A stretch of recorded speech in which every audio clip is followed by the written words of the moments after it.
And joining us now in our Perth Bureau is Defence Minister Stephen Smith. Thanks for being there. Pleasure, Tony. What happens if Kevin Rudd wins? Well, if Kevin Rudd wins, he'll be the Prime Minister, and I would expect that the Labor Party caucus would throw itself behind him with all loyalty, just as I would expect that if Julia Gillard wins on Monday, and I am confident that she will, precisely the same thing will happen, and that is what we need. We need a united party, a united parliamentary party behind one leader, and that's why the result on Monday has to be a result which is a result with finality, and put it behind us and get on with the job of governing. How could that ever be possible either way, but particularly if Kevin Rudd were to win, when your cabinet colleagues Wayne Swan, Simon Crean, Stephen Conroy, Craig Emerson, Tony Burke, Jenny Macklin, Nicola Roxon have been wading through Kevin Rudd's political blood all day?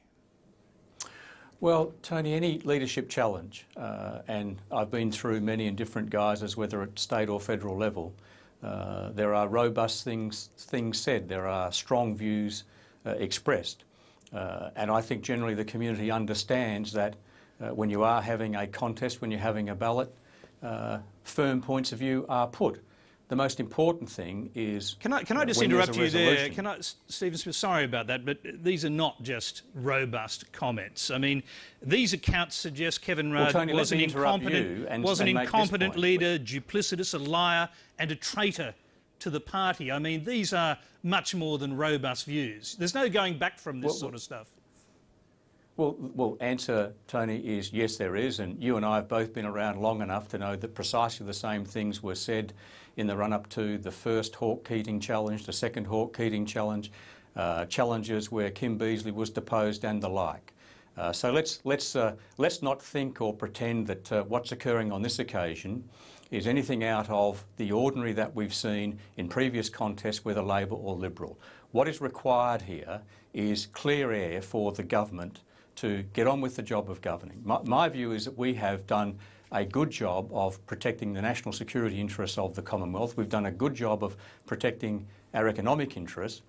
We haven't been very good at protecting our own political interests, and that has been deeply embroiled with leadership speculation and leadership disputes. So what we need to do is to resolve that on Monday and put it behind us, and I think if we do that, the community will understand.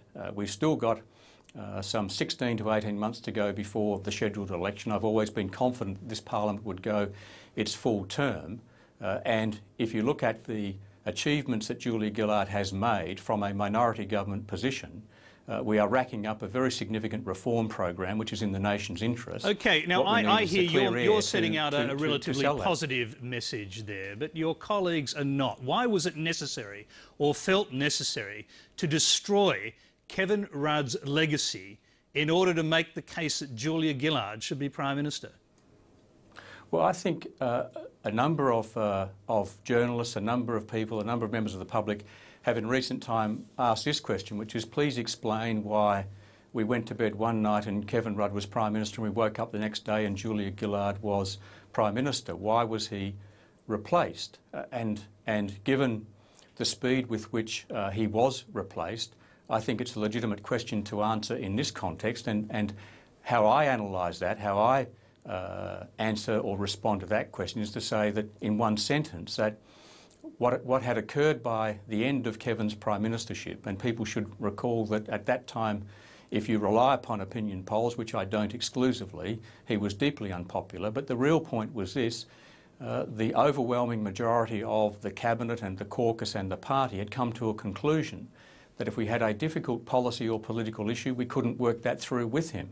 And that's why he lost the confidence of the parliamentary party and why Julia Gillard took his place. Well, Julia Gillard said it was always like this, always. He always had these bad attributes, and she included his very difficult and chaotic work patterns. She's accused him of lacking consistency, purpose, method, discipline, inclusion and consultation. Now, does that reflect your experience with Kevin Rudd? Well, the Prime Minister is perfectly entitled, as she has, to put her point of view in a leadership context. Well, I've given you my analysis, Tony. I've summarised that my own judgment I'm trying to, I mean, you sat in these cabinet meetings. I'm trying to work out whether when Kevin Rudd was Prime Minister, you found all of these things to be true. Yeah, and what I'm saying is that I'm giving you my analysis. I'm articulating it to you from my perspective, and my perspective is that by the time we came to the end of Kevin's term as Prime Minister, the Cabinet, the Caucus, the overwhelming majority of the Cabinet and the Caucus had lost confidence in the ability to work through difficult policy or political issues with him. Now, I'm not proposing to give a blow-by-blow or a running commentary. People have asked me, whether it's journalists or others, in the course of the last 24, 36 hours, why the change was made, and that is my analysis.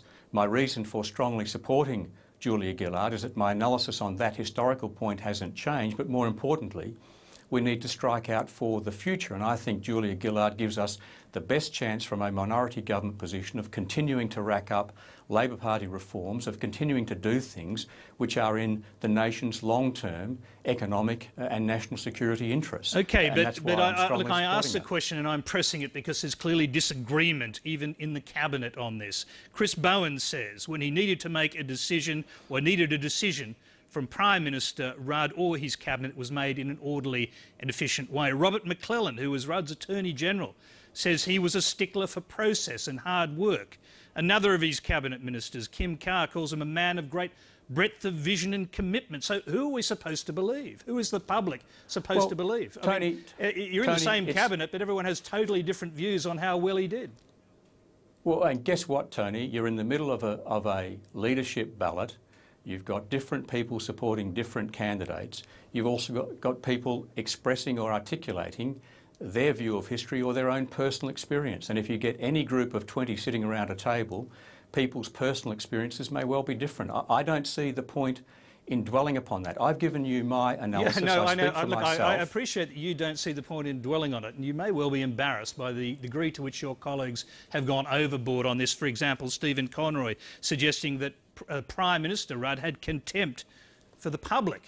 I mean, these are extraordinary things to say, wouldn't you agree? Well, Tony, I'm not embarrassed by the comments that any of my colleagues have made in the course of what is a robust leadership challenge, a robust leadership ballot, a robust leadership dispute. And I'm not going to be embarrassed by your failure to give to you the answer that you want rather than the answer that I'm giving. I'm giving you my analysis. Okay. And my own judgment. All right.